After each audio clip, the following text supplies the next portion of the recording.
On this week's Wendy's Fresh Look, let's take a look at which conference is strongest. With Alabama and Georgia sitting atop the AP poll this week, ESPN's playoff predictor gives the SEC a nearly 50% chance of sending two teams to the playoff, over twice as likely as the Pac-12 is sending just one.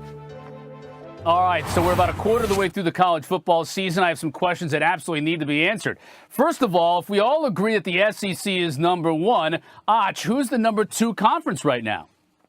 First things first, CC. No conference has truly earned the right to make this an easy decision, but I'm going to say the Big Ten. All the conferences, their top teams or the top teams have bad losses.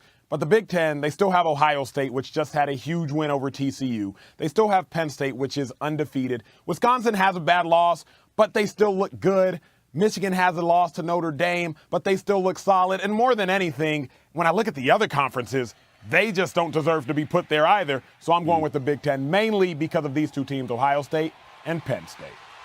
Well, I'm looking at it from the best team to the worst team. And you have to take all of the teams and then say, okay, well, who has the best teams within that group? The ACC has that. When you look at the top team, Clemson, obviously, then you start going down to the rest of the teams. Virginia Tech is a good team. Miami is a good team. Duke is a good team. There are many teams in there. We're not talking about playoff caliber teams, but they are good teams. They have legitimate wins. Duke went into Northwestern and smashed them. Virginia Tech, we saw what they did against FSU in week 1. They are good teams within the ACC. So if we're talking about the strongest conference outside the SEC, it would be the ACC from top up to top down. Outside of that, maybe you could talk about the Big Ten, but they just had 4 teams lose, and they were double-digit favorites last week. That's too hard to overcome. JV, I gotta poke a quick hole in your argument there. You said they all have big wins. Well, Virginia Tech, they beat Florida State in the same conference, and mind you, we don't know just how good. Not big wins. Not big wins. Good wins. We don't know just how good. Solid wins.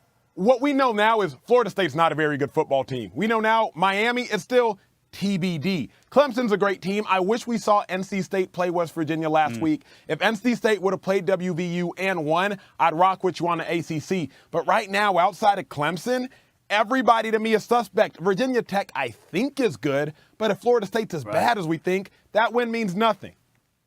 Well, if everyone you believe is suspect in the ACC and the Big Ten lost to FCS schools, big-time underdog schools, how can they be considered legitimate? I mean, if you got to be equal here and consistent with your argument. If you're going to say that the Big Ten is a good program, good conference because all of a sudden they have the Ohio States of the world and Penn States of the world, but you're not going to credit anything that the other teams have done or discredit what they've done, then you can't just discredit or credit what the other teams have done in the ACC. So it goes both ways because the Big Ten has some bad losses. They do. I'll give you that one, JV. The credit goes to the team that beats a really good team. And we just don't have very much of that to go by so far this year. We're only really 3 weeks into the season. So, Vilma, give me the team, when you're looking at a possible playoff berth down the road, the team that has the best wins so far.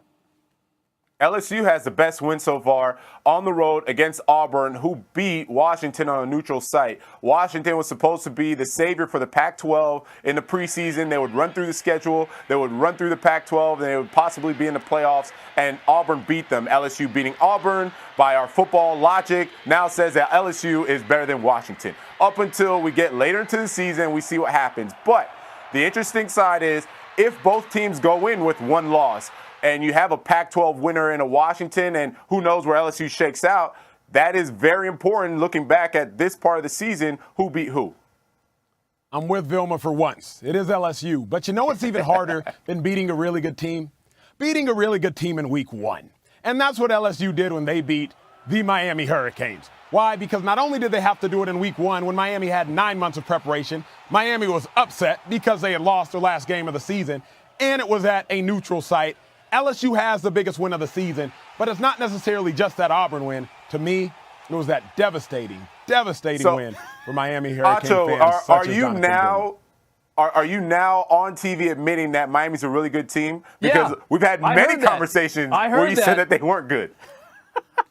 I say what I need to say to make my argument, John. Yes. Really.